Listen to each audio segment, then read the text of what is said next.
श्रीमद् भगवद गीता अध्याय 2 श्लोक 13। देहिनोऽस्मि मन्यता देह कौमारं यौवनं जरा तदा देहात्म प्राप्ति धीर्यस्थ न मुह्यति। जिस प्रकार शरीरधारी आत्मा इस वर्तमान शरीर में बाल्यावस्था से तरुणावस्था यानी कि यौवनावस्था में और फिर वृद्धावस्था में निरंतर अग्रसर होता है, उसी प्रकार मृत्यु होने पर आत्मा दूसरे शरीर में चला जाता है।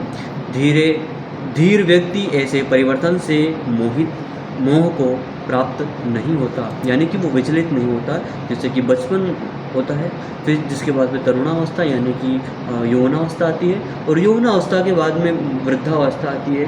जो बुद्धिमान लोग हैं, जिनका मन स्थिर है, वे इस परिवर्तन से विचलित नहीं होते।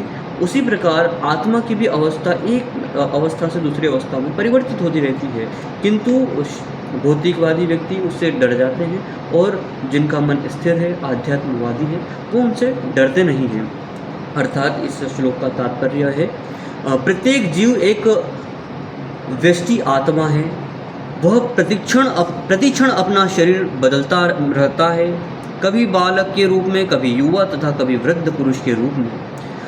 तो भी आत्मा वही रहता है, उसमें कोई परिवर्तन नहीं होता। यह व्यष्टि आत्मा मृत्यु होने पर अनंत गत्वा एक शरीर बदलकर दूसरे शरीर में देहांतरण कर जाता है, और चूँकि अगले जन्म में इसको शरीर मिलना अवश्यंभावी है, चाहे वह शरीर आध्यात्मवादी हो या भौतिकवादी।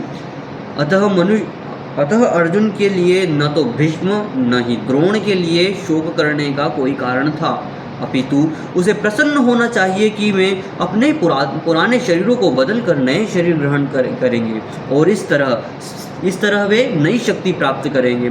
ऐसे शरीर परिवर्तन से जीवन में किए कर्म के अनुसार नाना प्रकार के सुखोपयोग या कष्टों का लेखा हो पाता है। क्योंकि भीष्म व द्रोण साधु पुरुष थे, इसलिए अगले जन्म में उन्हें आध्यात्मवादी शरीर प्राप्त होंगे, नहीं तो कम से कम उन्हें स्वर्ग में भोग करने के अनुरूप शरीर तो प्राप्त होंगे ही। अतः दोनों ही दशाओं में शोक का कोई कारण नहीं होता। जिस प्रकार जिस मनुष्य को व्यष्टि आत्मा, परमात्मा तथा भौतिक और आध्यात्मिक प्रकृति का पूर्ण ज्ञान होता है, वह धीर कहलाता है। ऐसा व्यक्ति कभी भी शरीर परिवर्तन द्वारा ठगा नहीं जाता। आत्मा के एकात्मवाद का मायावादी सिद्धांत मान्य नहीं हो सकता, क्योंकि आत्मा के इस प्रकार विखंडन से परमेश्वर विखंडनीय या परिवर्तनशील हो जाएंगे, जो परमात्मा के अपरिवर्तनीय होने के सिद्धांत के विरुद्ध है। गीता में पुष्टि हुई है कि परमात्मा के खंडों का शाश्वत यानी कि सनातन अस्तित्व है, जिन्हें क्षर कहा गया है, और अर्थात उनमें भौतिक प्रकृति में गिरने की प्रवृत्ति होती है। ये भिन्न अंश यानी कि खंड नित्य भिन्न रहते हैं, यहाँ तक कि मृत्यु के बाद भी व्यष्टि आत्मा